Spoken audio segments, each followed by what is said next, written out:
What up, guys? Welcome back to the Cranjis podcast. I'm your host, Red King. This is episode 9, I believe. That's crazy. We've almost done 10 episodes. Let's freaking go. Right, today we're talking about how to create change. How to create change, how to start implementing change in your life, big or small. And this is for anyone out there who actively wants to change, or it might be interesting to you because you might not know you need to change or that you should change, okay? However, I believe everyone should constantly be changing and developing and growing, and all those things go hand in hand, okay?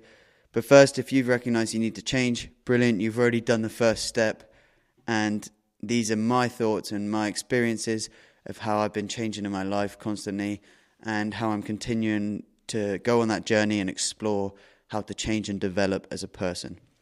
So there is small change and there is big change, okay? There's small changes you can make in your life. And these can be the daily changes you make, whatever it might be, okay? And then there's big changes, things you want to change in your identity or person you want to become. It could be big life changes, okay? All these big life changes start with small changes, okay? Change doesn't just happen like that, okay? You have to first internally change and then you can show it externally, okay? And I'm going to get back to that later. I'll circle back to what I mean by that. But small changes compound over time and create these bigger changes. And compounding is such an interesting concept because it's in everything, okay? It's the same thing with money. It's the same thing with muscle memory. For example, money, if you compound interest, okay, and when you're investing, it's going to grow and make more money in the end because of compounding. Same with physical activity, it's going to compound into muscle memory, and it's the same with change. Small changes compound into big changes, okay? So an example of this would be, let's say you tell yourself you're going to make your bed every day, okay? That doesn't seem like a big change. It doesn't seem like a big thing. It doesn't seem like it has many benefits, okay? However, over months and years of making your bed every single day, you've compounded that. That has now compounded into a disciplinary lifestyle. That is evidence now that you can be disciplined. Okay, so from making your bed every single day, you've now gained the attribute of discipline. Okay, and you can start incorporating that discipline that you now have as evidence into other areas of your life because you know you're capable of being more disciplined. So now you can up that to saying, I'm going to go to the gym every single day. And it doesn't have to be over such a long period of time, but these are just examples. So now you can say, I'm going to go to the gym every single day because you've got that evidence of the fact that you can be disciplined, right?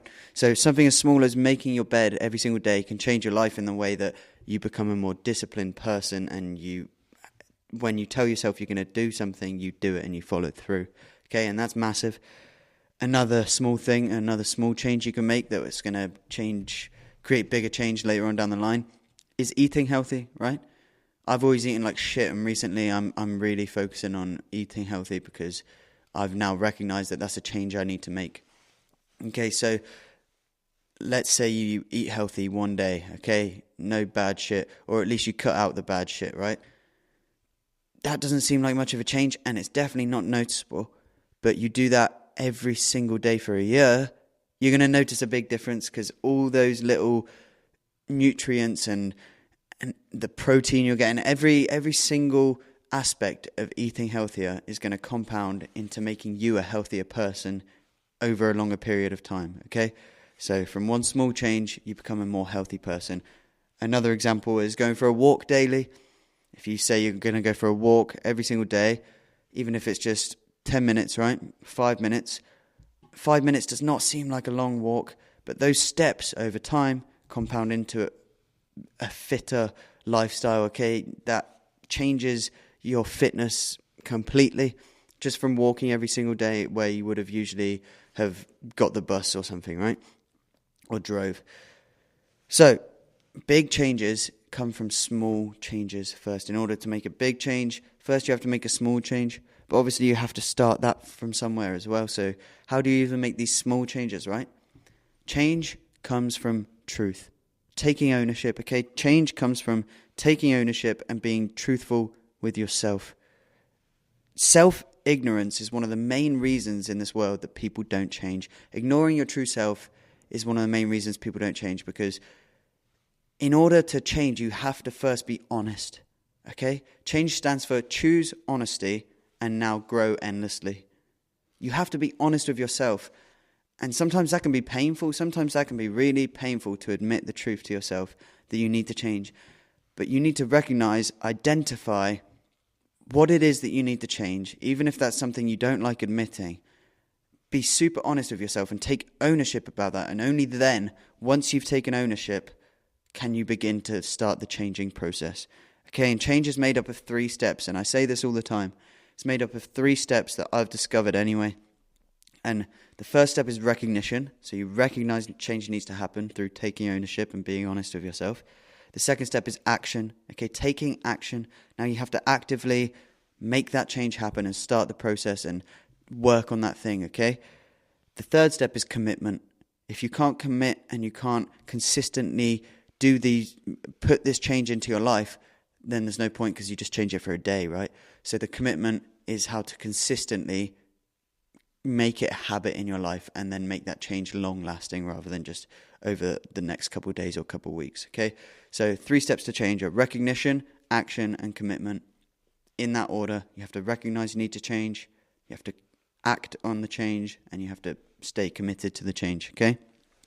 But change is a personal journey, and this is where a lot of people get put off, right, or thrown off the tracks, because change is a personal journey and other people don't see it for a very, very long time. So if you know you're on a journey where you're changing and you're developing and you're constantly improving, right, a lot of people might not see that as you improving. They'll just see it as you changing, right? They might say, oh, you've changed. Oh, Red, you've changed. I've had that so many times in my life. Yeah, fuck yes, I've changed. It's just, they just see it as a negative because it's unfamiliar to them, okay? It doesn't mean it's a bad thing that you've changed. It's just unfamiliar to them. They're not used to it. They don't understand your journey, and that's okay. It's not their fault. They're not supposed to necessarily understand your journey. So don't bother explaining to them. You can, but you're going to find you're wasting your time. It's like that old quote, bees don't waste their time explaining to flies why honey tastes better than shit, okay? So know you're on your own journey. Know that it's not for other people to understand. So if people say you've changed, just embrace it. You know you're changing, but you're changing for the better. But because it's unfamiliar to them, that change might look negative to them because they don't know this side of you, okay? So as long as you know you're developing and growing as a person, stay on that track, even if people put you off because they're not aware of the changes you're trying to make in your life. Don't waste your time explaining to them because honey tastes better than shit. This can make it feel very lonely though. Like if you're on this journey of change and self-development, you can feel very, very lonely at times because people aren't understanding you, and also sometimes you just have to be separate in order to do these things, right? You might be studying all the time, you might be learning all the time, watching podcasts, watching videos, reading books, or just studying in general. That can be super lonely because you're never around your friends, or at least more rarely around your friends, and same with your family.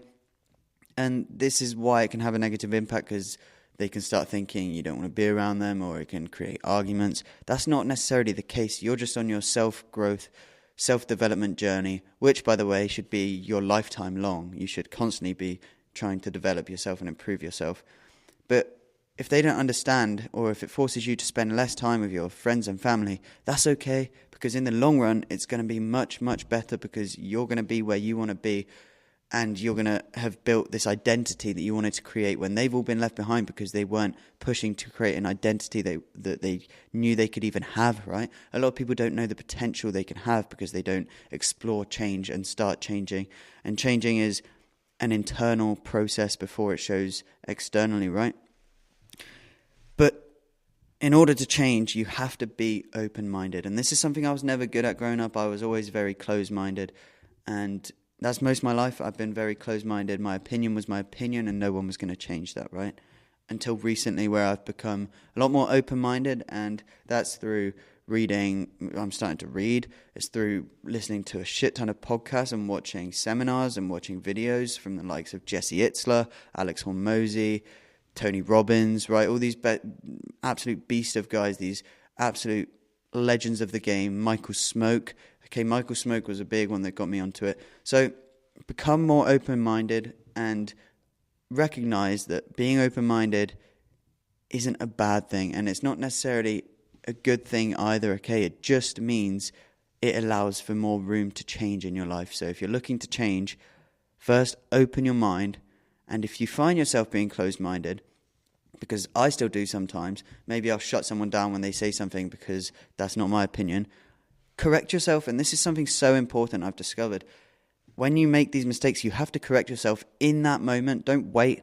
Correct yourself in that moment. For example, if someone says something to me, and I don't believe that, but I've shut them down instantly by saying something like, oh, no, that's wrong, you're wrong, whatever, right? Instantly, I need to think, if I remember that I need to be more open-minded, as soon as that memory comes, oh shit, I was meant to be being more open-minded, you need to correct yourself, say, oh yeah, no, sorry, that's actually, yeah, okay, fair enough. Or I'll think about it, or go and research that, or whatever, right? Just correct yourself in that moment, because through correcting yourself in that moment, you're going to teach your brain. That's how you develop habits, right? You're going to teach your brain that next time, that's going to stay open, okay? Instead of just shutting it down immediately. And if not next time, then the next few times, okay? And this is training your mind to be more open-minded. But a way you can become more open-minded is through researching yourself, reading books, watching podcasts, and studying in general, okay? You need to figure out, what do you value? And that is one of the biggest questions you can ask yourself if you're looking to change for a more... If you're not happy with where you are in life right now and you want to change to either gain an identity you're more happy with, or have a better physical lifestyle, or have a better relationship, you have to figure out what it is that you value. And then you move towards that, you study towards that, you move towards that, and you start implementing these things in your life, right? The action phase. Okay, so this is all the same as anything else in life. It's through repetition and practice. It's the same way you get good at anything. If you want to get good at allowing yourself to change and be more open-minded, you do that through repetition, and you do it through practice, just like if you want to get good at fucking basketball or swimming or running or reading or knitting or sewing, whatever it might be, right? It's all repetition. That's all life is. If you want to get good at something, it's repetition. And it's the same for everybody. Everybody is in the same boat. To get good at something, you have to exercise repetition, okay? And it's the same with being open-minded and changing, okay? Practice constantly. Correct yourself when you notice you're making a mistake. And repeat. Just repeat. Like, start introducing these things into your life, these ideas into your life that you want to implement. And the more you do it, the more it becomes a daily habit. For example, I want to become more knowledgeable in general, and in terms of finance, right? I want to become more financially knowledgeable. I've started reading Rich Dad, Poor Dad, which I recommend everybody watching this video reads, by the way. But that's a book on finance, the biggest book ever on finance. And that's me acting on it, okay? And more knowledgeable in general. That's me actively listening to podcasts and reading different books, okay? So start recognizing what it is that you value and move towards that through repetition and practice, and constantly be learning. Because if you're constantly learning, you're constantly growing, okay? Constant learning is just another way to say growing. Because if you're learning, you're growing. Simple as that. And well, if you're learning and practicing that, then you're growing, sorry. So learning times action equals growth. You have to not just take in the information, because then you're not going to grow. You have to take in the information and actively implement it into your life and daily practices in order to grow, okay? So be constantly learning, be constantly growing through taking action and thinking about these things constantly, okay? Allowing change to enter your life and then forcing change out into the world, okay? And on that same line, that's what I meant when I said change is internal. Change has to happen internally before you can put it out externally into the world, okay? You have to look within take ownership and actively practice these things before it starts showing up in your life, okay? This is why when I said it's a personal journey and people aren't going to understand it or see the change for a long time, it's because first it has to happen internally. And for a while that might not show externally, but eventually it will. You can only change once first you realize that you want to change, that you need to change, and that you're going to actively choose to change. This is why you can't make somebody else change. You can't make anybody change because change is all internal. And then it shows externally. And then you've built the identity that you want to build, and you've become the person you want to become, okay? So look within, take ownership, and actively practice this. This was just a short podcast today, but thank you so much for listening, guys. I appreciate you all for being here. I love you all for being here. Please drop a comment down below of any questions from past videos, future videos, or this video, this podcast. Let me know your thoughts. Let me know any questions. Let me know what you're thinking of the podcast in general. We're about to do the 10th episode next week, so this is super exciting. I appreciate all of you for being here. Remember, change is good. Don't fear change, embrace change, and constantly be growing. The 3 steps to change: recognition, action, and commitment. But first, change comes from taking ownership and being truthful to yourself, okay? Thanks so much, guys. Love you all. Peace out. See you next time.